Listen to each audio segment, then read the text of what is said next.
So without further ado, please join me in welcoming to the stage the amazing Ray Kurzweil.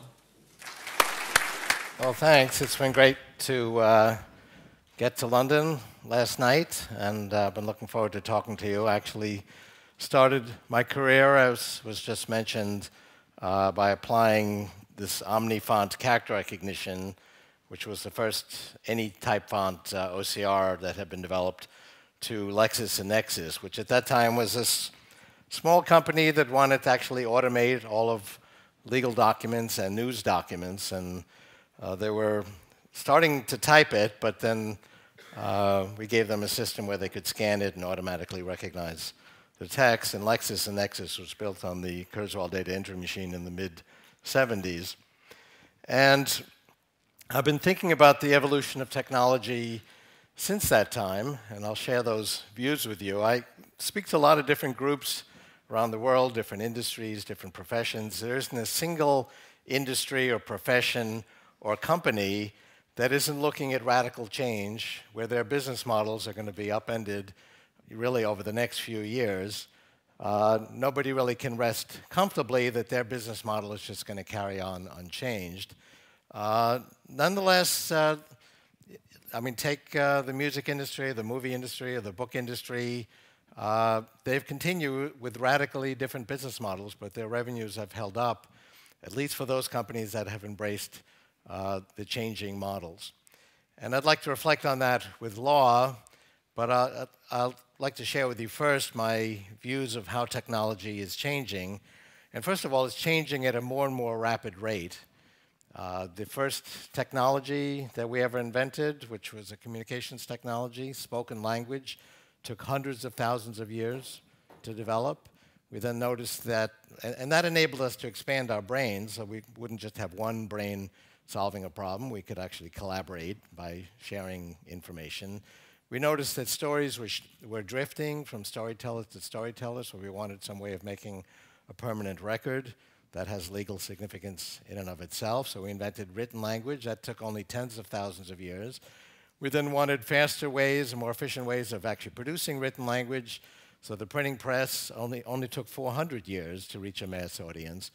I gave a speech a couple years ago at the occasion of the 550th anniversary of the University of Basel, which was started 20 years after Gutenberg's invention, and very close to where he invented the printing press. And I said, that's exciting. You must have had some of his books when you opened your doors. And they said, yes, we got them very quickly. It was only a century later. I mean, that is how technology evolved in those days. The telephone went a lot faster. Only took 50 years to reach a quarter of the American and European population. The cell phone did that in 7 years. Social networks, wikis, and blogs took 3 years. We now see major shifts in business models and underlying technologies of industries in 1 year's time. There's a continual acceleration. And there's a reason for that. I call it the law of accelerating returns, which is if a technology is an information technology, and not every technology is, but actually every industry is going to become an information technology, it progresses at an exponential rate. And that's actually not intuitive. And that's a key point. And it's a remarkably predictable phenomenon. I'll show you the quintessential one, which is the price performance of computing. It's a very smooth exponential going back to the 1890 American census, the first one to be automated. And nothing affected this exponential rise of the price performance of computing. As you look at that curve, you won't see World War I or World War II or the Cold War or the Great Depression or any of the other things that happened. People say, well, it must have slowed down during the recent recession, but that's not the case. If you say, well, it must have sped up during World War II, war is the father of invention, we don't see that either. These exponential progressions are inexorable and seem to have a mind of their own. The reason for it is we always use the latest technology to create the next. So we can create the computers of 2014 now with the computers of 2013. We couldn't do that in 2002. And exponential progressions are not intuitive. We have an intuition about the future, but it's linear. When our brains evolved thousands of years ago, you know, I'd be walking through the fields and I'd go, okay, that animal's going that way. I'm coming up the path this way. We're going to meet at that rock. I'm going to go a different way. That turned out to be good for survival. If you ever wonder, why do I have a brain? That's the reason, is to make predictions about the future so we can anticipate the consequences of our actions, the consequences of inaction. That was good for survival. That became hardwired in our brains. But those predictors are linear. In other words, we expected that animal to continue at the same pace. We didn't expect it to accelerate as it went. And that was a good assumption. That worked well. And our intuition about the future has this linear property. The primary disagreement I have with certain critics is that they're looking at the world and they say, well, I don't see the harbingers of what Kurzweil's talking about, because they're looking at the same world and they see the same world that I do, but they're using their linear intuition. And I have a linear intuition also. I have to, continually remind myself by immersing myself in this data to see where the future is headed. What's the difference between a linear progression, that's our intuition about the future, and an exponential progression, which is not true of everything, but it is universally true of information technology? I mean, a linear progression goes 1, 2, 3, 4, 5. An exponential progression, which is true of information technology, goes 2, 4, 8, 16. Doesn't sound that different, except when you get to step 30, the linear progression is at 30. The exponential progression is at 1 billion. And this is not an idle speculation about the future. My cell phone is several billion times more powerful in terms of computation and communication per constant dollar or pound than the computer I used when I was a student. I went to MIT in the mid-'60s because it was so advanced it actually had a computer. It cost tens of millions of dollars, took up half a building. My cell phone is thousands of times more powerful, 1 million times cheaper. That's a several billion-fold increase in price performance. It's also 100,000 times smaller. That's another exponential progression. We're shrinking technology, both electronic and mechanical, at a rate of 100 in 3D volume per decade. So in 25 years, we'll do those things again. Our computers will again be 1 billion times more powerful per constant dollar a pound. They'll be 100,000 times smaller. They'll be the size of blood cells. It gives you some idea of what will happen. And it's not just, the other key point about this is it's not just these gadgets we carry around. It ultimately will affect everything we care about. One after another, professions, industries get transformed into information technologies. Take, for example, health and medicine. That's nearly 20% of the GDP in America. It's a smaller percentage here in Europe, but it's a multi-trillion-dollar industry. It's something we all care deeply about. And it was not an information technology up until just recently. It was kind of hit or miss. We'd find things that happened to work. We automated that process, so drug development was called drug discovery. We'd kind of systematically go through 10,000 compounds, try to find something that lowers blood pressure, kills HIV, but we didn't really know why these things worked. A little bit like the era of making tools where we couldn't actually fashion a tool to do a job. We would just find them. Oh, here's a stone. This would make a good hammer. We couldn't really shape them. That's really been the case in health and medicine up until very recently. Medicine is based on biology. Biology is an information process. It's based on little software programs we carry inside us called genes. And we actually now are beginning to understand how they work. Now, we didn't even have the object code of life until 10 years ago.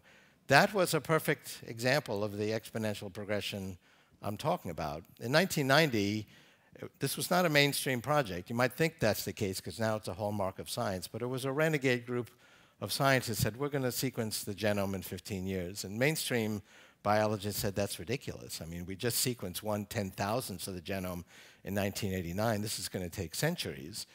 And halfway through the project, 7.5 years into this 15-year project, 1% had been completed.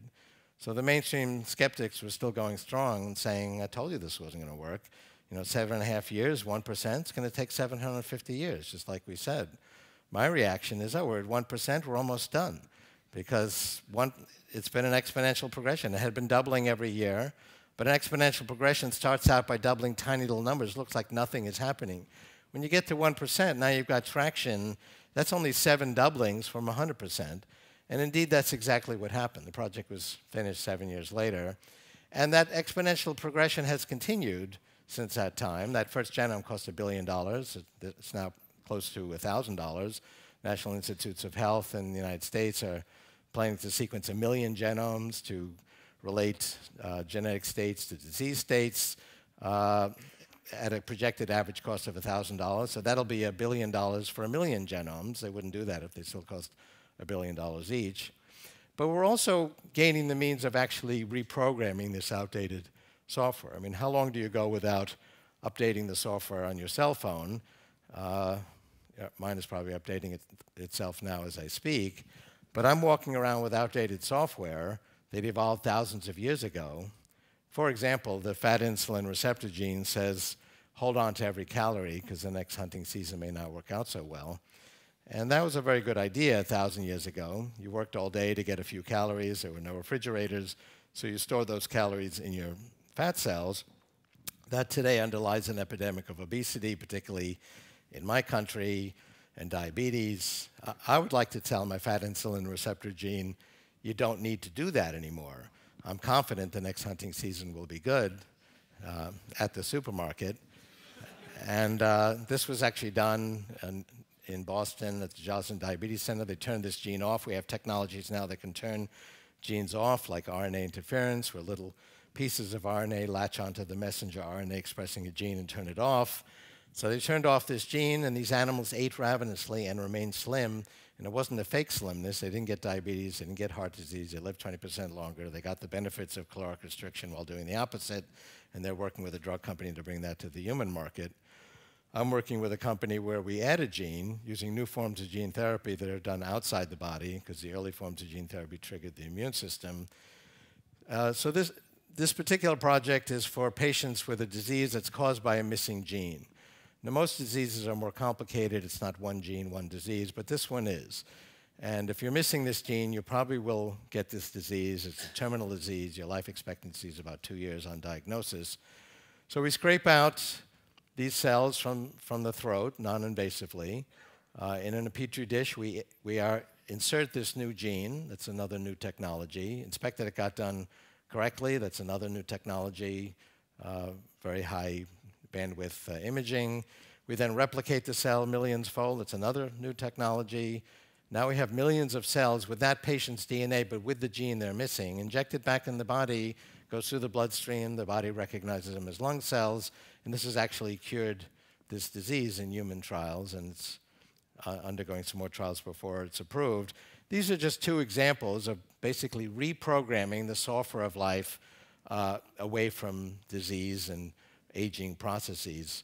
A major area is stem cells, where you can basically take adult stem cells and reprogram them to be any cell in the body. You can grow new organs. For example, if you have a damaged trachea, and this is now routinely done, this is not experimental, we can create a new trachea, print it out on a three-dimensional printer with biodegradable materials, populated with the adult stem cells of that patient using the 3D printer. It then grows a new trachea in a laboratory dish and then install it surgically, and this is done routinely. It's been done with more complex organs like livers and kidneys in animals tests. It'll be coming to humans soon. If you damage your heart in a heart attack, 50% of all heart attack survivors have a damaged heart, called a low ejection fraction. Used to be there was nothing you could do about that. My father had that in 1961. He could hardly walk, and then he died of it in 1970 because we didn't know anything about stem cells then. Now you can actually fix that. And I've talked to people who could hardly walk after a heart attack and now are normal, basically by reprogramming biology, the same way you reprogram your computers. And the significance is that now that health and medicine is an information technology, rather than hit or miss, it's now an exponential progression. These technologies have been doubling every year in power, price performance, capacity, bandwidth. They are now 1,000 times more powerful than they were in 2003 when the Genome Project was completed. They'll be 1,000 times more powerful again in 10 years, 1,000,000 times more powerful in 20 years. And it'll be a very different era in medicine. And these technologies have a 50% deflation rate, so they're ultimately very inexpensive. People say, well, only the wealthy will have access to these advanced technologies that Kurzweil talks about. And I say, yeah, like cell phones, which in fact you had to be wealthy to have a mobile phone 20 years ago, and they didn't work very well, and you didn't take it out of your pocket. They were about this big and weighed as much as a brick. Today, there are about 7 billion cell phones in the world, about 1 billion smartphones. There'll be 6 or 7 billion smartphones in the world in a few years. A kid in Africa, walking down his village road with a smartphone has access to more information than the President of the United States did 15 years ago. These are very enabling technologies. They're very democratizing. A kid in college with his $1,000 notebook computer created Facebook. A couple of kids at Stanford created Google on their notebook computers with a late-night dorm room challenge. So these are very empowering technologies to enable individual people to create revolutionary change. You don't have to be a big organization now to change the world. It's deeply affecting law because law is basically an information process. It's a process of organizing rules and knowledge and information in a way that we can manage our lives in an orderly fashion according to rules we all agree on. And being inherently an information process, it's very subject to information technology. And I'll talk more about that. I mean, everything is going to become intellectual property. That's going to be the basis of our economy. And I'll describe how that's going to work in a few moments. So protection of intellectual property becomes key. I mean, that is a legal issue. It's also a social issue in that no method of intellectual property protection, legal or technical, is going to work unless you have the social compact where people agree to protect intellectual property. That broke down in the music industry, and I'll say more about that. But that's a key legal issue which is going to be at the core of our economy as the economy becomes increasingly dominated, ultimately entirely dominated by intellectual property of information. And it's ultimately going to affect everything we care about. I mean, even physical products are going to become information products with the advent of three-dimensional printing. We're right now in the kind of quiet before the storm in that the key features are not quite there, but they will be very soon. And anticipating these kinds of changes is why I got into futurism in the first place. I decided I wanted to be an inventor when I was 5. My parents gave me all these enrichment toys. I knew they were enrichment toys because they had lots of little pieces to them, and I could put them together in different ways. And I would go through the neighborhood and bring back broken bicycles and broken radios and take them apart and add to my inventory of little pieces. This was an era where you would allow a 5-year-old to go through the neighborhood and do that. And I had this idea, if I could just figure out how to put them together in the right way, I could create transcendent effects. I didn't have that vocabulary when I was 5. I think I came up with that word a few years ago, but I can remember the feeling. It was kind of a magical feeling that, these things are just sitting there, but if I put them together in the right way, I could kind of do anything and solve any problem. And this was actually a belief or a philosophy that my family sort of bestowed on me. I remember my grandfather coming back from his first return trip to Europe after having fled Vienna and Hitler in 1938. So I was about 7, this was 1955, and he had just returned. He had been given the opportunity to handle, with his own hands, some original documents by Leonardo da Vinci, and he described the experience in sort of reverential terms. But these were not documents handed down from God. These were documents created by a person which changed the world. And the sort of power of ideas was the animating philosophy. But that immediately raises a legal issue, is how do you protect ideas, and what impact do ideas have? And again, intellectual property protection is key. Our laws originated in an era where things were much slower. Patent law and copyright law go back to the 19th century. The approximately 20-year life of a patent was supposed to give you maybe a quarter of a generation, so you could kind of get a head start to justify your investment. How many generations of technology is 20 years today? I mean, 1 year is about a generation of technology, but that doesn't even mean it's 20 years because it's going to keep accelerating. So maybe it's 50 generations of technology. The significance of patents, let alone copyrights at 70 or 80 years, has taken on a whole new significance. But also the means of breaking intellectual property protection, either legally or technically, is also increasing. I'll come back and share some more ideas about that. But if we fast forward to 1981, I began to realize that my technologies had to make sense when I finished the project, not when I started it. It's a little bit like skeet shooting. You can't shoot at the target. You have to anticipate where it will be. And even back then, and things are a lot faster now, I realized that the world would be different 3 or 4 years later when I finished my project. As I mentioned, think back now 3 or 4 years ago. People didn't use social networks or wikis or blogs. It sounds like ancient history. That was only a few years ago. And the next 3 or 4 years we'll see even more change because things are speeding up. So being an engineer, I tried to consider what can we anticipate about where technology will be. And my first assumption about that is I really wouldn't come up with anything very reliable because I accepted the common wisdom that you cannot predict the future.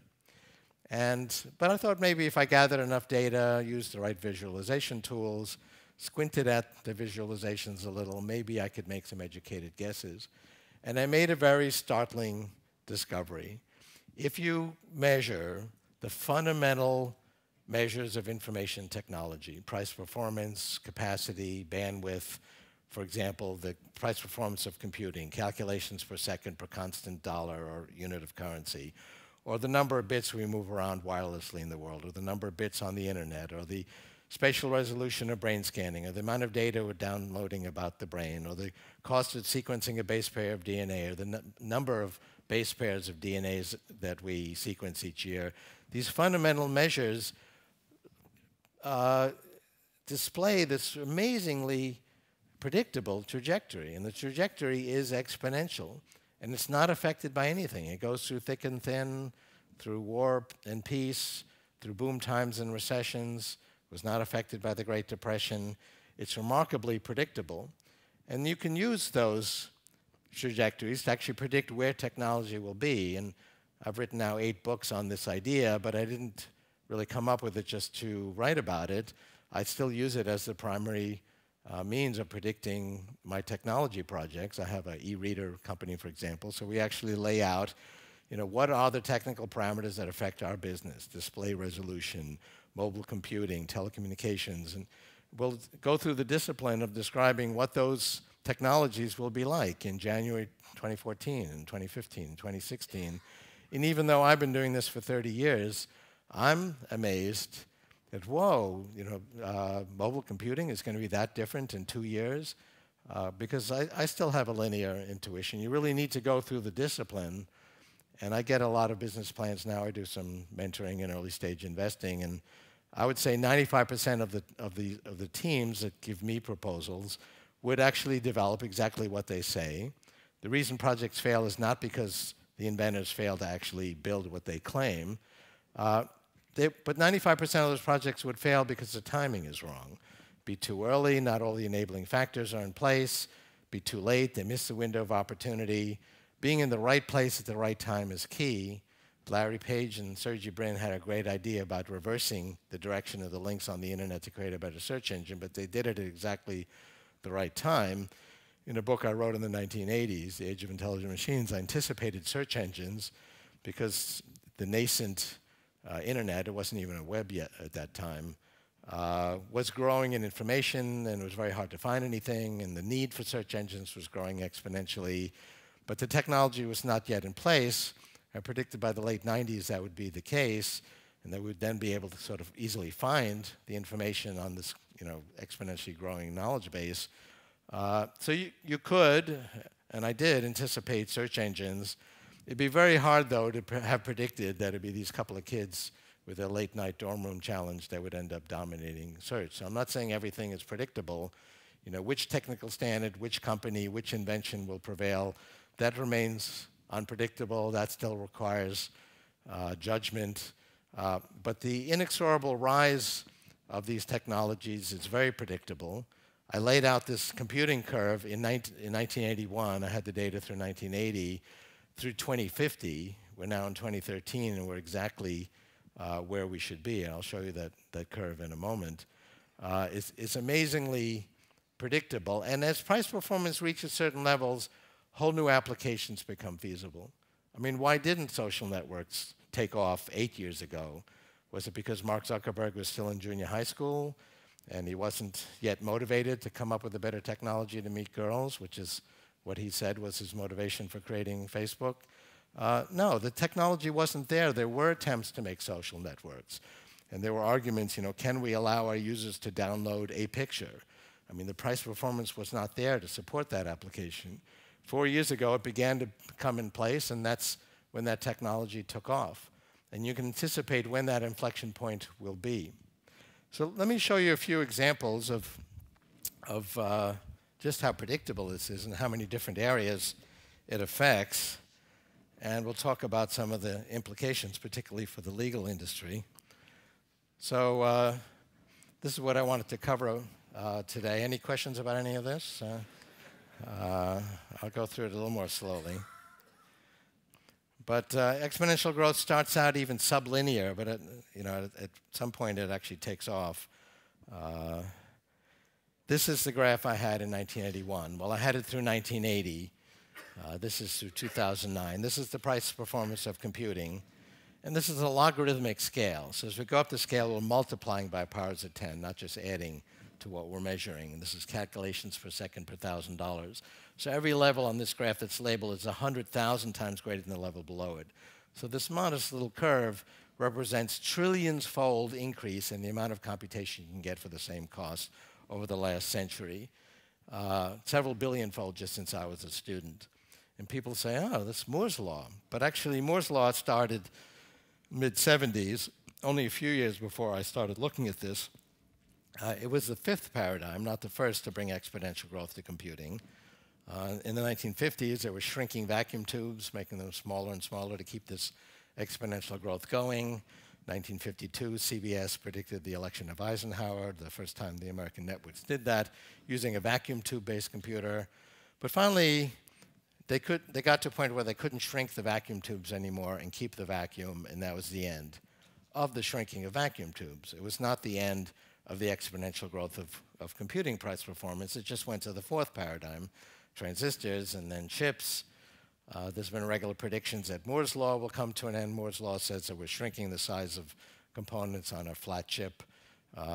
Basically, we can put twice as many on a chip every 2 years. They run faster, so it's a doubling of price performance every year. Gordon Moore originally said 2002. Intel now says 2022. At that time, the key features will be 5 nanometers. It's about the width of 20 carbon atoms. And we won't be able to shrink them anymore. But we'll then go to the sixth paradigm. As the end becomes apparent for a particular paradigm, it creates research pressure to create the next paradigm. And the next paradigm is already working.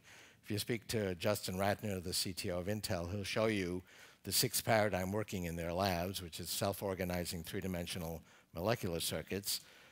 And he predicts that that'll be the mainstream of circuitry in the teen years, well before we run out of steam with flat integrated circuits, which would be about 2020. And that'll keep this going well into the late 21st century.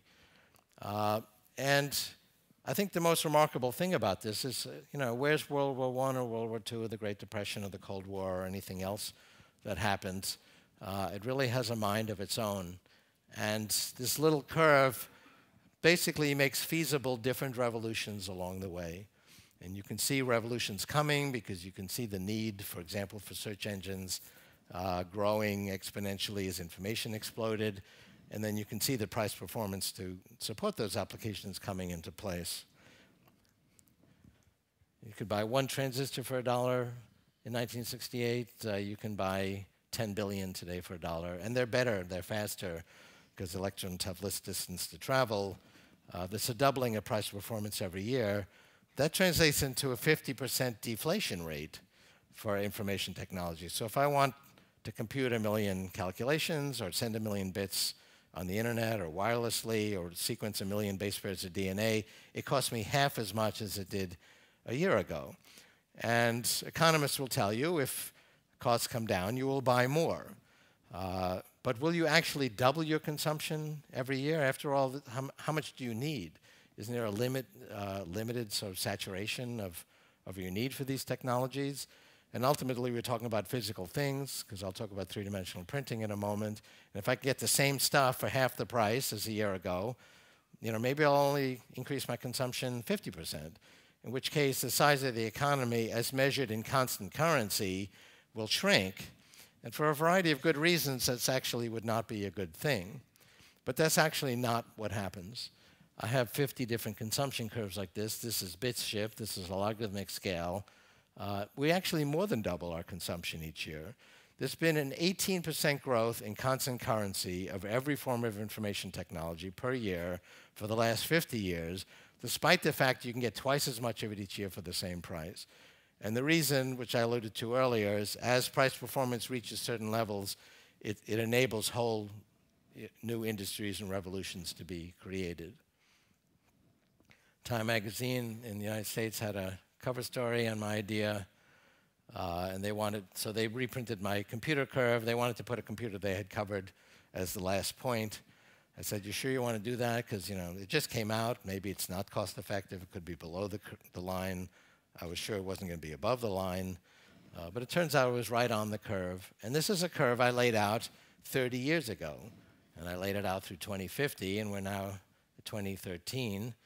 I laid this out in 1981, and we're right on the curve. It's been very, very predictive. Cooper's law, that's this chart on the right. It's a logarithmic scale. Every level on the y-axis is 1,000 times greater than the level below it. So again, that represents trillions-fold increase over the last century in what? In the number of bits we move around wirelessly. So a century ago, there was Morse code over AM radio. Now it's 4G networks. But again, look at how smooth and predictable a curve that is. It's pretty remarkable when you consider all the drama that goes along with multi-billion-dollar telecommunications company goes bankrupt, one company accuses another of dumping telecommunications products, auctions of new spectrum space. Despite all the vagaries of human history, you get these very predictable trajectories. Internet data traffic, the logarithmic scale, this is doubling every year. This is a graph I had of the internet. It was then called the ARPANET, after the Defense Advanced Research Projects Agency in the United States. I had the first 3 or 4 points in the early 80s and did the math and said, whoa, this is going to be a World Wide Web connecting hundreds of millions of people to each other and to vast knowledge resources by the late 90s. And people thought that was nuts when the American defense budget could only tie together 2,000 scientists in a year. Critics said, oh, this is going to take centuries, which is a typical reaction. But that is what happened. That's the power of exponential growth. The graph on the right is the same data, but seen not on a logarithmic axis, but on a linear scale. And that's actually how we experience it. So to the casual observer, it looked like, whoa, World Wide Web is this new thing, came out of nowhere, but you could see it coming. And I mentioned the significance of biology. This introduces many new legal issues as we begin to really automate all of these medical processes. Ultimately, this will be very inexpensive. We will be able to reprogram our biology away from disease and away from aging.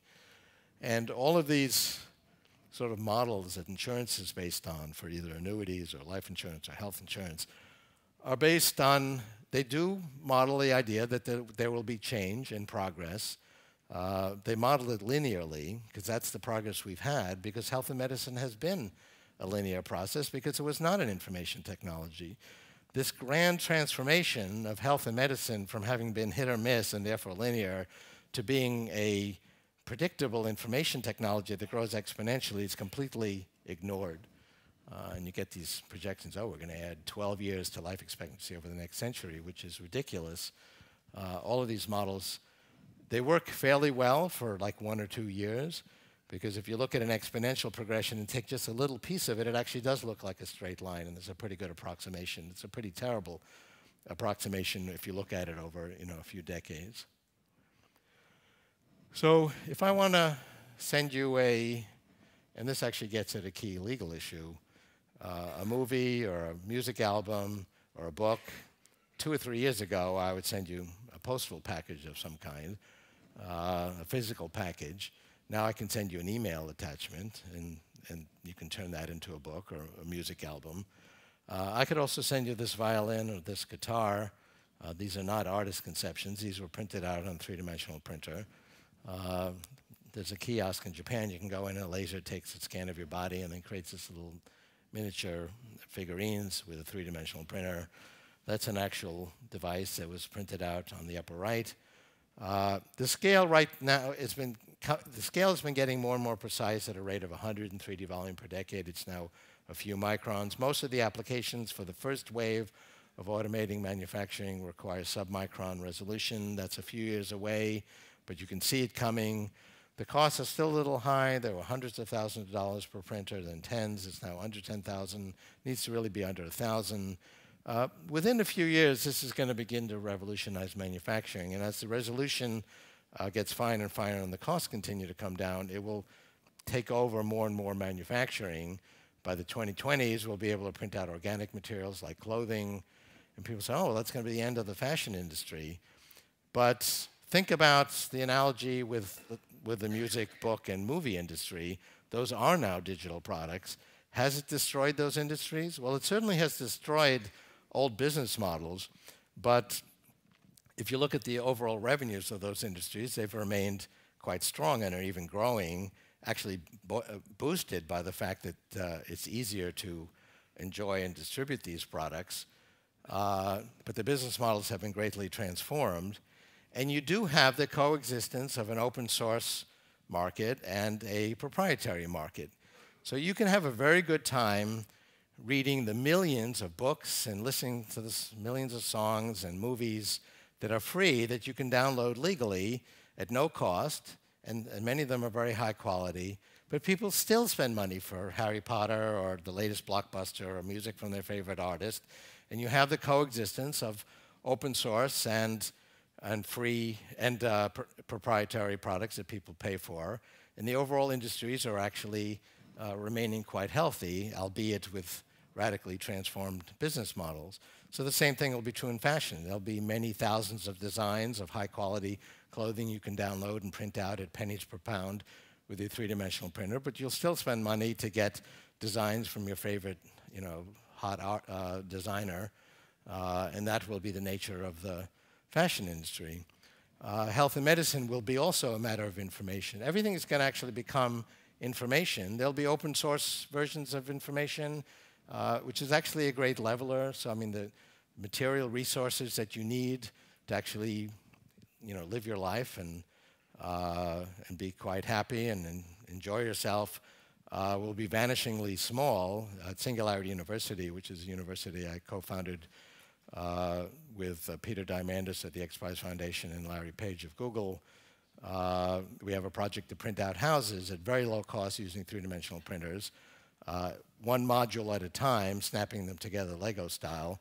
But you can create, and then you design the house using computer-assisted design.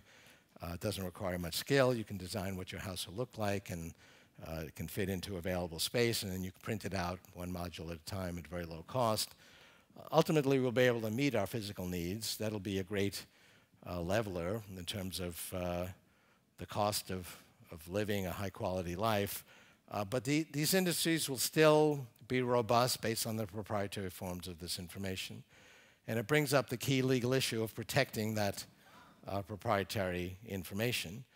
And we have, as I mentioned, outdated means of doing that with patents and copyrights. And then we have a great struggle to keep up technically. Very often copy protection turns out to be too cumbersome. The music industry started out with that, and then musical files are now available without copy protection. Basically, there's no replacement for a social compact where people really feel it's fair to pay for these products and will do that. People that can't quite afford to do that may download things illegally. That can actually be a good thing too, because it makes some access to these products available to people who can't afford it. Bill Gates wrote a famous letter to Byte magazine, which was the first computer magazine. This was back in the 70s, complaining bitterly about people copying the paper tapes of Microsoft Basic, which was their first product. But it turned out actually Microsoft wouldn't exist today if it hadn't been for that illegal copying, because it basically made Microsoft Basic a standard. Everybody was illegally copying the software, and then everybody was using it, and it actually gave a platform for Microsoft to come out with better versions. and products. It built on the basic Microsoft Basic Interpreter. It made Microsoft the standard. People have been legally now deploying this. They will give out free versions of their products so that people use them. And typically now people just try to get users and worry about the business model later. That was the spirit in which Google was started. They just wanted people to use it. And then later on, they would worry about the business model. And their first 3 business models didn't work. So they went to kind of their last resort, which was advertising, which Larry Page and Sergey Brin didn't really want to get into. But that one worked brilliantly. If you have a lot of users, the business model will kind of work itself out. But how do you protect that proprietary information? A key aspect of it is for users to actually feel that the model is fair. So originally, in the music industry, people looked at the business model and felt it was not fair. The industry felt, oh, this internet downloading, that's kind of an upstart. That's going to go away. That's just a fad. We don't have to deal with that. And they kept the business model. That was the business model when my father was a child. He was actually a famous musician. And at that time, they were selling this physical product called an album that cost $10 or $20 or pounds, and maybe only want 1 or 2 songs. And they figured they would stick with that model. But people rejected it, and so there was this massive breakdown of intellectual property because the marketplace didn't feel the industry was giving them a deal that was fair. That has corrected itself. The movie industry and the book industry have recognized that and have trying to get ahead of the curve and offer products that people will buy into. But unless you have the social compact, these business models won't hold up. Why don't we have massive breaking of cell phones? Making illegal cell phone calls is technically just as easy as downloading music files, and yet that hasn't happened because the cost of making a cell phone call has come down with the improving price performance of the product. They didn't, when I was a child, if somebody called you long distance, that was a major event, and someone would shout through the household, long distance call, and everybody would drop what they're doing because that was such an unusual, expensive event. The costs have come down, and so there hasn't been the motivation to break the system.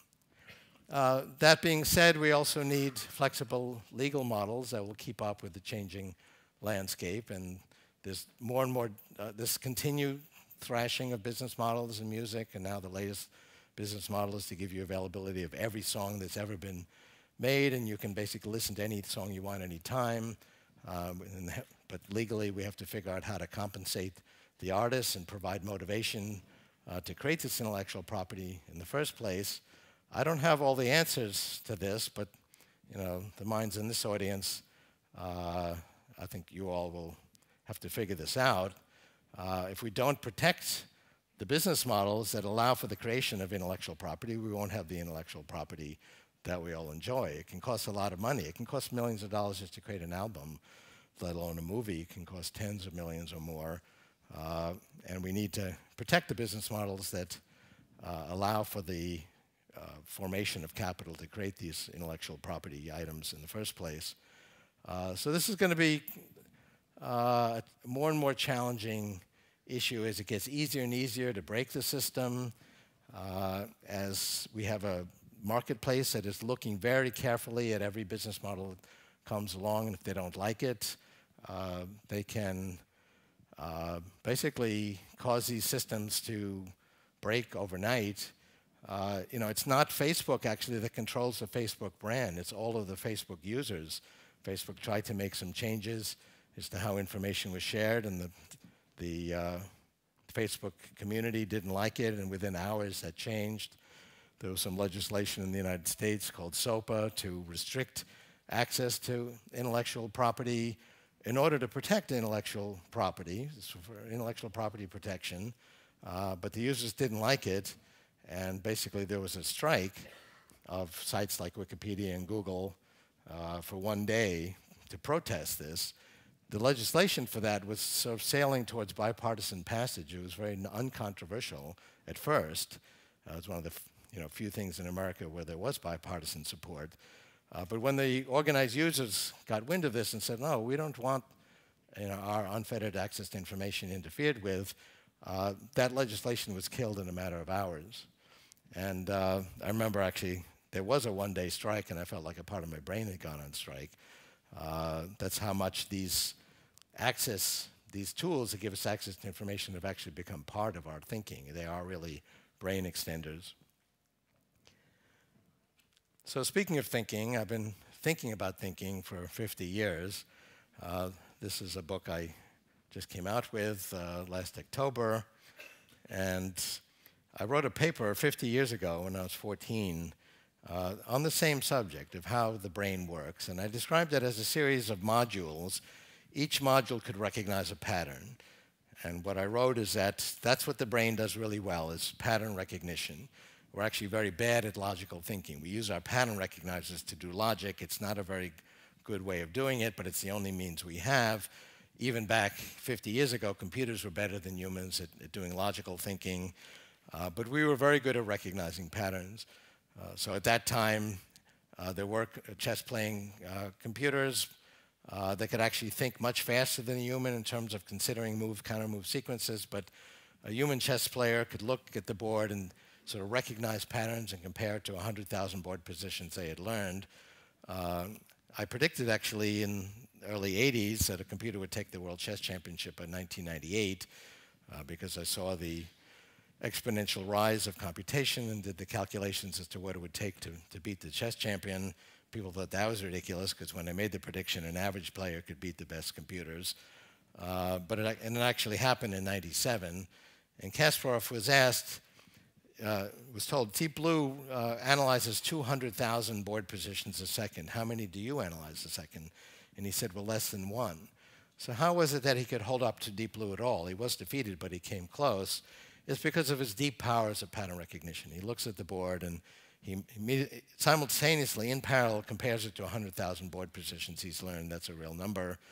And he can say, oh, yeah, this board's kind of like that board that Grandmaster so-and-so had a few years ago where he forgot to protect his trailing pawn. I'm going to remember to do that. And that's how human thinking works, based on these patterns. And the pattern recognizers are organized in a hierarchy. I'll describe how that works in a moment. And we build that hierarchy with our own thinking. This is what I wrote 50 years ago. That was my submission for this national science competition. I got to meet President Johnson, and I wrote a software program based on those ideas that could analyze the patterns in musical melodies and then write original melodies in the same style.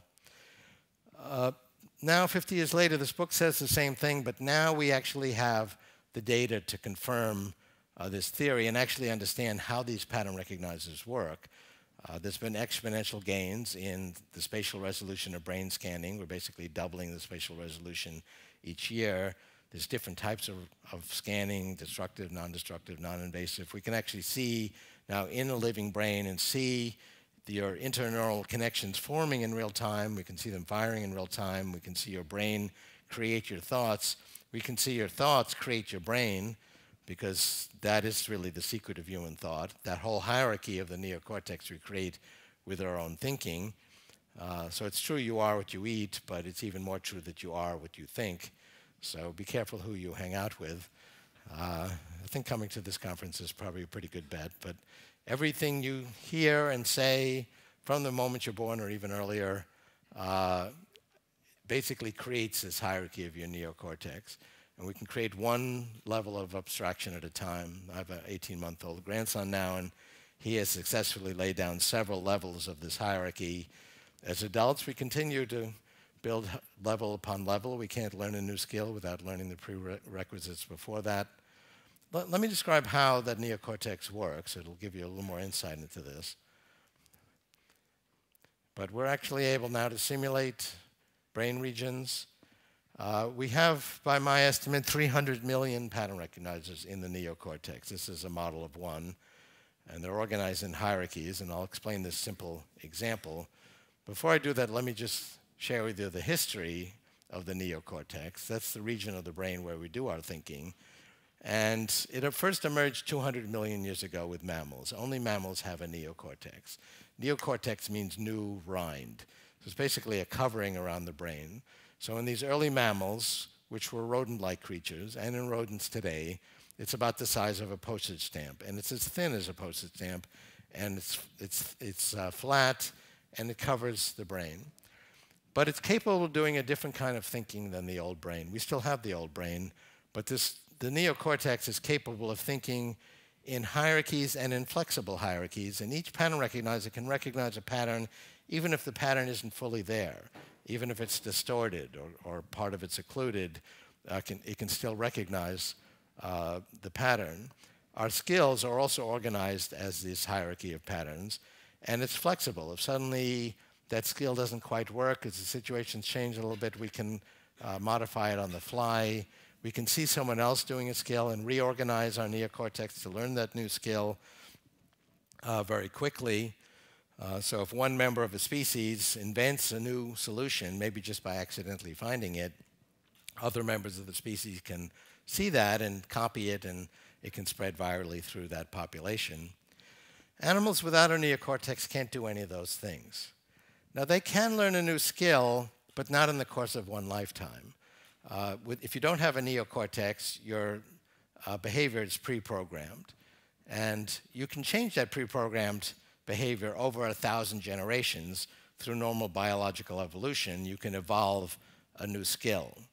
But in the course of one lifetime, it's basically fixed. Well, that worked perfectly fine 200 million years ago, to not have a neocortex, because the environment changed very slowly. It would take thousands of years for a new environmental change to occur.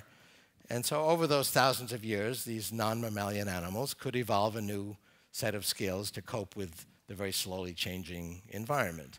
And so mammals basically were small animals and stayed out of the way. But then something happened 65 million years ago. We now call it the Cretaceous extinction event. And we see geological evidence of this all around the globe. If you dig down to a layer of sediment reflecting 65 million years ago, the geologists will tell you that the formation of those rock patterns indicate a very violent, sudden, catastrophic change in the environment that occurred suddenly. And we believe it has to do with a meteor. There's evidence of it all around the globe. So suddenly, the entire Earth's climate changed radically very quickly. So those animals without a neocortex that couldn't learn new skills within a week, let alone within a lifetime, let alone within a few days, many of them died out. There were hundreds of thousands of species that died. That's why it's called the extinction event. And that's when mammals overtook their ecological niche, because they could cope with this by quickly learning new skills, and those new skills would spread virally through their population. And mammals then very quickly became more and more sophisticated, and their brains grew. And to anthropomorphize, evolution said, oh, this neocortex is pretty good stuff. And it began to grow the neocortex. And rather than just being a flat covering, it now took on these convolutions and fissures that are distinctive of a primate brain, basically to give it more surface area. So in a human brain, it's got all these convolutions and fissures, but it's still a flat structure. You could stretch it out, and it would be about the size of a table napkin and about the thickness of a table napkin. So it's still very thin. It's basically one pattern recognizer thick. The hierarchy is created by connections between the pattern recognizers. But it is so convoluted now that it actually constitutes 80% of the brain, and it's where we do our thinking. And it's kind of the great sublimator, because we still have this old brain that provides certain drives and motivations. So the old brain might have a drive for sexual conquest or aggression, but that gets sublimated by the neocortex into writing a poem or a new legal structure or starting a new law firm. And basically, our thinking is done in the neocortex. We still have the old brain to provide certain motivations, but they get translated by the neocortex. The amygdala, for example, deals with fear. So if suddenly something occurs that you're afraid of, the amygdala has a very ancient program of putting out certain hormones to prepare us for action. But the amygdala is no longer able to actually identify what we should be afraid of. That's done by the neocortex. So your boss walks in the room, and whether that triggers the amygdala to be afraid or triggers maybe your humor impulse to laugh, that's determined by the neocortex. So let me describe briefly how the neocortex works. It's organized in hierarchies, and we have a level that just recognizes very primitive features of sensory information. So for example, I have pattern recognizers that recognize the crossbar to a capital A. And this takes place in an area called V1, which is where the optic nerve comes into, and that V1 basically computes these very simple properties of visual images, like the edge of an object or crossbar to capital A. There's a lot of redundancy because each of these modules is not very reliable, so I probably have several hundred that recognize the crossbar, and that's all it cares about. A beautiful song could play, a pretty girl could walk by, it doesn't care, but it sees a crossbar to capital A, it gets very excited, and it says crossbar, and it sends a high probability up on out of its output axon, and it goes up to a higher level of abstraction that is now getting different topological features, and that pattern recognizer might go capital A, and it sends a higher level, and there might be a higher one that says, oh, the word apple. There's information that flows down also. If the Apple recognizer sees A, P, P, L, doesn't see E, it says, you know, we're probably going to see an E. And it sends a signal down to all the E recognizers saying, I think we're going to see an E, be on the outlook for it. And then some smudged image comes by that could be an E, maybe not. The E recognizers say, ah, it's good enough. And it sends a signal up saying, OK, there's an E. And Apple will be recognized. And in this way, information goes up and down the hierarchy. It can go sideways, too, by going up and then down another branch of the hierarchy. Go up another 5 or 6 levels. Now you're at a pretty high level of the hierarchy. And below that are branches of the hierarchy that go into different senses. So there might be a recognizer that gets information that there's a certain image of a fabric, a certain perfume, a certain voice quality, and says, aha, my daughter has entered the room. Go up another 10 levels. Now you're getting to a very abstract level, and there are recognizers that go, oh, that was funny. That was ironic. She's pretty. That tends to take place in the frontal cortex. And you might think that those recognizers must be much more complex and sophisticated. They came later in biological evolution, so they have these additional sophistication. But actually, they're exactly the same. This was first noted physiologically by a neuroscientist 50 years ago when I wrote that first paper, Vernon Mountcastle. He noted that the neocortex in all these different regions looked exactly the same types of neurons, the same interconnection pattern, and he said neocortex is neocortex. And some of the best evidence of that came out just as I was finishing up the book. For example, what happens to V1, this area that computes these very low-level features of visual images, in a congenitally blind person? They're not getting any visual images. So does it just sit there thinking to itself, well, you know, maybe we're going to get visual images, maybe they'll fix this problem, I better be ready? No, it actually gets harnessed by the frontal cortex to detect the highest level features in language, such as irony and humor, at the opposite end of the continuum in terms of sophistication of feature, showing that it's perfectly capable of doing that. And you know, whether you're recognizing the crossbar to a capital A or irony and humor depends on where you are in the hierarchy, not the sophistication of the pattern recognizer. And the big innovation in Homo sapiens is that we have this big forehead. If you look at other primates, they have a slanted brow. They don't have the frontal cortex. Basically, to give us a greater quantity of neocortex. Other animals, including primates, have just enough to really deal with their challenges of survival and life. We have this frontal cortex that allows us to basically deal with these higher level features. That additional quantity, not quality, of neocortex led to this qualitative leap of enabling humans to develop language and art and science and music. That was sufficiently went over the threshold to give us these higher levels of abstraction. In my book, I talk about this case of this girl who was having brain surgery, and she was conscious, which you can be because there's no pain receptors in the brain. And whenever the surgeons stimulated a certain spot in her neocortex, she would start to laugh. And at first they thought they were triggering some kind of laugh reflex, but they quickly realized that no, they were actually stimulating the perception of humor. She just found everything hilarious whenever they stimulated this spot. "You guys are so funny just standing there," was a typical comment. And they weren't funny. So they had found a spot where she recognized humor. Obviously, she has more than one, but they had found one. And these recognizers that deal with these highest level features are the same. There's complete interchangeability. Neuroscience has been very fond of specialization, saying, okay, the fusiform gyrus is a little spot like right over here, recognizes faces, because we know if that region gets knocked out in a stroke or an injury, then suddenly the patient can't recognize faces. But then they learn to recognize faces again without a fusiform gyrus, basically by assigning that task to other regions. And we fill up the neocortex by the time we're 20. People say, oh, we only use 10% of our brain. It's not true. We use all of it. Children are not using all of it. They have all this virgin neocortex. That's why a child can learn a new language and new skills so easily and quickly.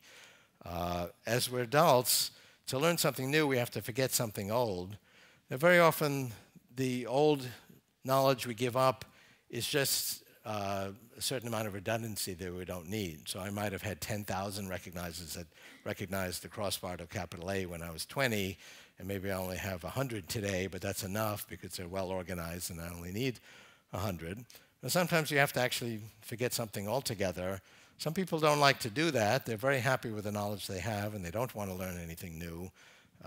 Really, I think one of the keys to creativity and innovation is the willingness to give up old knowledge for new knowledge. We have a limited capacity in our neocortex. But that's going to change. These devices we carry around are already brain extenders. I mentioned that I felt like a part of my brain had gone on strike during that one-day SOPA strike. And they're gateways to the cloud. Now, they're modulated by my having to interact with this little device and with my fingers, and looking at a cell phone is like looking at the world through a keyhole. But they do extend our thinking into the cloud. If I suddenly need 10,000 computers, Google can provide that to me to do a complex search or translate from one language to another or ask Siri or Google Now a question. It goes out to the cloud. Even though the device is itself 1 billion times more powerful than the computer I used when I was a student per constant unit of currency, that's not even the main implication. It's a gateway to the cloud where there's even more computation. And the cloud is pure information technology, and that's doubling in power every year. We will literally expand our thinking into the cloud as you go to the 2030s. Remember I said that these computers are getting smaller at a rate of 100 in 3D volume per decade. By the 2030s, they will be the size of blood cells. We'll put them in our body. They'll augment our immune system, keep us healthier. They'll go inside our brains non-invasively through the capillaries and connect to our neurons, and through wireless communication, connect our brains directly to the cloud. They won't then need to be modulated through some device we interact with our eyes and fingers. And we will basically be able to expand the number of modules we have. We're already simulating these regions. That's what I'm doing at Google, is actually using these biologically inspired models to create a synthetic neocortex that will learn and understand human language just like a human does. And we'll be able to actually connect to those directly from our brain. The ability to actually have our neurons talk directly to electronics is already well established. There are a lot of people walking around who are cyborgs or have computers connected into their brains, like Parkinson's patients. And the latest generation of the Parkinson's neural implant actually allows you to download new software to the computer connected into your brain from outside the patient. There was an article in the New York Times expressing concern about people hacking into the software that people are already downloading into their brains. They're actually quite small. They're pea-sized, but they're still too big to just insert non-invasively, so it does require surgery today, although it's already minimally invasive surgery. But ultimately, we'll be able to introduce these devices without any surgery because they'll be the size of blood cells. And they will expand our thinking directly into the cloud. So somebody's approaching, and I want to impress her, and I need to think of something really clever, and 300 million pattern recognizers isn't going to do it. I need 1 billion for 2 seconds. I can access that in the cloud, just like I can access 100,000 computers for 2 seconds if I need it in the cloud. And we will expand our thinking In the 2030s, our thinking will be a hybrid of our normal biological intelligence with this non-biological extender in the cloud. And the cloud is doubling in power every year. Our biological thinking is not. It's basically fixed. So as you got to the 2040s and beyond, the predominant part of our thinking will be non-biological. And there are advantages that information in the cloud can be backed up. It'll run faster. It can be more reliable. You can download skills into it. It brings up a lot of legal issues like privacy. We already have that issue. We do a lot of personal things on our devices, and it reflects a lot of our personal information. If our actual thoughts and thinking are out in the cloud, then privacy, protection of that information, who should have access to it, if anyone, how you protect it, these are going to be fundamental legal issues. So I know there's concern about automation of legal processes where sort of routine forms of law can now actually be automated. Google has a product like that will automatically generate simple legal documents. That's part of an old story where we are automating skills at the bottom of the skill ladder. The more routine types of processes get automated and pushes up the skill ladder so that humans focus on the higher level skills. This has also put an added emphasis on education. People say, oh, but that's going to ultimately push it up so high that it'll be beyond any human. Yes, it will be beyond any unenhanced human. But we're already enhanced. I mean, I've been managing work groups for 45 years, and I can have now a group of 3 people in 3 weeks do what used to require 200 people for 2 years because of these brain extenders we have today. And as the devices get smaller and closer to us, we're basically making ourselves smarter. This is not an alien invasion of artificial intelligence from Mars. We create these tools to extend our own reach. I couldn't reach the fruit at the high branch 1,000 years ago, so we created a tool that extended our physical reach. We now already extend our mental reach, and we will literally make ourselves smarter so that we can perform more complicated legal tasks to meet the increasing legal challenges of how we protect all this information, which ultimately will be the ultimate of intimacy, including our thoughts. Computers already can do things that humans can't do. In fact, the demonstrations of that are becoming increasingly viscerally impressive. How many people are familiar with the game show Jeopardy? It's basically a natural language question answering game. So here was one query that Watson, the computer, got correct.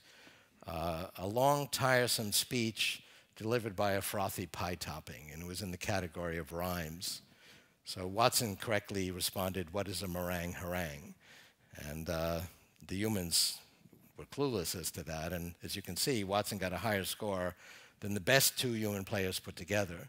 And this is a natural language game, and it involves actually all of human knowledge, and the queries, as you could see, are sometimes very obscure and convoluted. And Watson got its knowledge by actually reading Wikipedia. It wasn't programmed sort of link by link or knowledge item by knowledge item by the scientists. It actually just read all of Wikipedia and several other encyclopedias, 200 million pages of natural language documents, which of course no human can do. Now, Watson is actually not as good as you or I at reading and understanding natural language. So he could read one page and decide, oh, there's a 56% chance that Barack Obama's president. You could read that page, and if you didn't know it ahead of time, conclude that, oh, there's a 95% chance that Barack Obama's president. So you did a better job than Watson at reading that page. But Watson makes up for it by having read more than you can read. It read 200 million pages, probably 100,000 pages about Barack Obama. And it has correct Bayesian reasoning to combine all these probabilities. And over all the documents it has read, it concludes that there's a 99.9% chance that Barack Obama is president. So it makes up for its relatively weak reading by scale. And that difference between its ability to read one page and a human ability to read one page is shrinking. That's what I'm working on at Google, is natural language understanding, so that the Google computers, rather than just looking for words and matching by words, will actually read for semantic content. If you write a blog post, you're not just creating a bag of words. You've got something to say. You've got some semantic meaning that you're representing. The computers right now have been indifferent to that. We would like actually the Google computers to read every web page and every page of every book and understand the semantic meaning, and then be able to engage in a meaningful dialogue with you to help you find information. So let me make one more point, and then I want to leave some time to get your thoughts and questions. But one issue that I encounter as I go around the world is the development and the march of technology a good or bad thing? There's a pretty significant block of thought that thinks that the world's getting worse. The world's going to hell in a handbasket. Technology is responsible for that. That's maybe a subset of that, of the view that things are getting worse. I think what's actually going on is we have much better information today about what's wrong with the world. If there's a battle in Fallujah or Damascus, we're there. 100 years ago, if there was a battle in the next village, you didn't hear about it. We have much better understanding and knowledge of what's wrong. That can be painful to experience, but it actually is a good thing because it leads to motivation to fix these problems. But people forget what things were like 3 or 4 years ago, when there were, for example, when there weren't social networks or wikis or blogs, let alone 200 years ago. Thomas Hobbes described human life a few hundred years ago as short, brutish, disaster-prone, poverty-filled, disaster-filled. Human life expectancy was 37 in 1800. I've got 50 different graphs like this, but let's take a quick tour of the last 200 years in 60 seconds. These circles are countries. The big red circle is China. Keep an eye on China. It does some funny things. This particular tour will be on 2 parameters of human well-being. Wealth is measured in income per person in today's dollars, so you can understand it. There was wealthy countries and poor countries, but nobody was very wealthy. Income per person was, for the most part, in the hundreds of dollars per year, of 2009 dollars. Life expectancy on the y-axis was in the 20s and 30s, worldwide average 37. So what happened? The early 19th century was the first industrial revolution, started in the textile industry in England. A few countries were making progress. But as we get to the 20th century, particularly the latter part of the 20th century, you'll see a wind that carries all of these countries towards the upper right-hand corner of the graph. The have-not divide does not go away, but at the end of this process, the countries that are worst off are far better off than the countries that were best off at the beginning of the process. And I shouldn't say end of the process, because the process hasn't ended. In fact, it's going to go into high gear as we get to the more mature phases of the biotechnology and three-dimensional printing industries. And we are investing more in education. As I mentioned, we're automating the bottom of the skill ladder, such as you see now with the automation of routine legal services, and creating new jobs at the top. We actually create more new jobs than the jobs we destroy.